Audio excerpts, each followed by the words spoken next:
All right. Um, Good evening, everyone. So, basically, what we're going to do tonight is we're going to quickly take a look at the leverage buyout.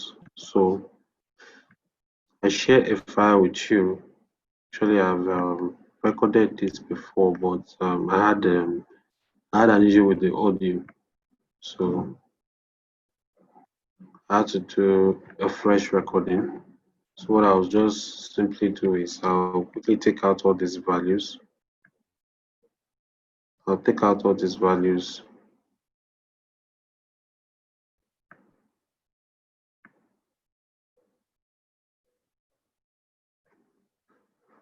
I'll take out all these values so that we can have the calculation afresh. All right. Now, if you look at the question, the keywords there have already been highlighted, so I wouldn't waste too much time. So what you can just do is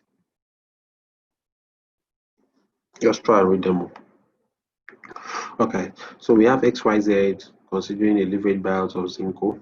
We are told that ZipCo had a poor operating result for a few years. For over the past 5 years rather. Okay, for over the past 5 years. This should be over the past 5 years. And we're told that revenue and EBITDA has been declining. But that's why the capital believes it has found a management team that will stabilize ZipCo. So ZipCo currently has an EBITDA of 250 million. We're told that this 250 million is expected to be constant for the next 5 years. So that means here we have 250. So this 250 is expected to be constant for the next 5 years. All right. So that's what we have there. Sorry.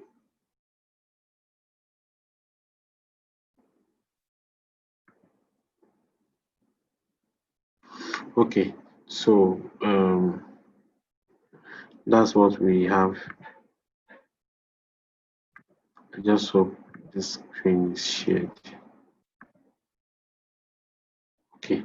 So I'm sharing my screen now. Just want to be sure about that. Okay. So we've been able to populate this 250 million because we are told that the 250 million is the EBITDA, which is constant for the next 5 years. So that's why we have this as 250. Now, we are also told that our capex is the capex is 35 million per year, and we are told that there is no we are told that the capex is 35 million per year and it's constant. So, by assumption, we are told that the 35 million, by assumptions, we know that the 35 million and the depreciation on a yearly basis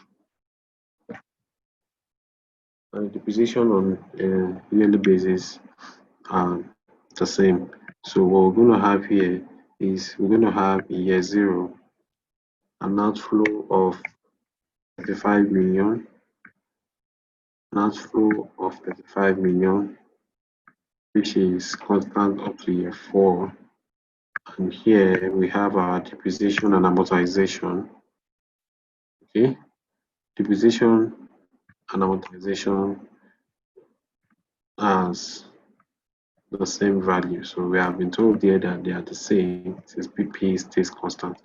Okay, so now we are told that our initial debt that we use in financing the company in taking over the company or buying over the company is $750 million.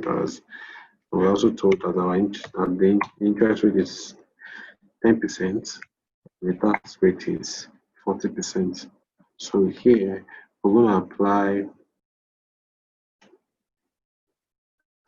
to find the interest.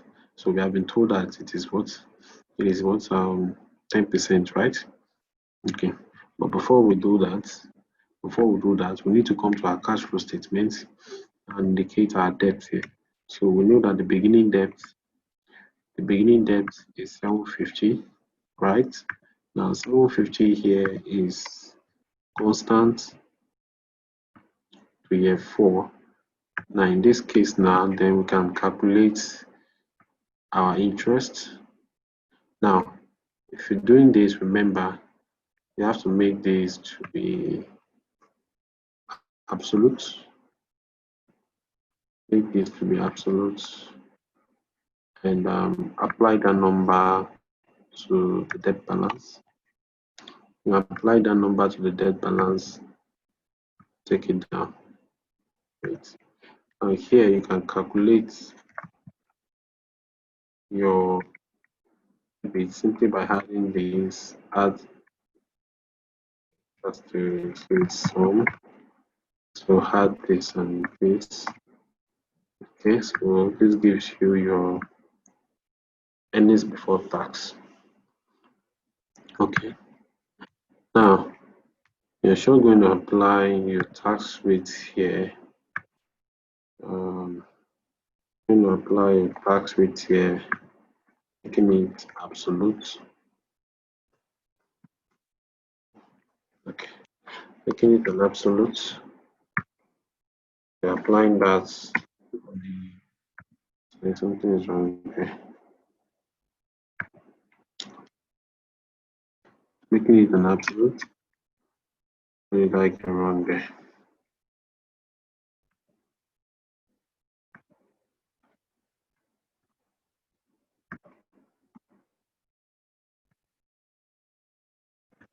We're applying this on this. Okay, so here, great. And then finally, you can calculate your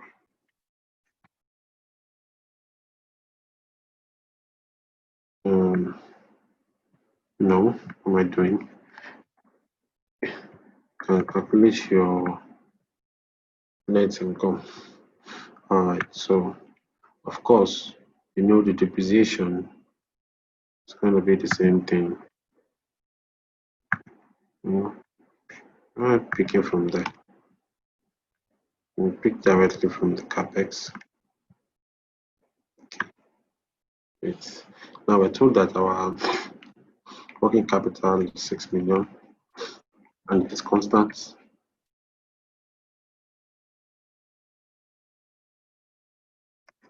Okay, fine. Now we can calculate our cash flow generated from operations. Cash flow generated from operations. Fine. All right, so here we have 4 cash generated from operations. This is the cash, part of the cash we're going to be using to pay back the debt we borrowed, right?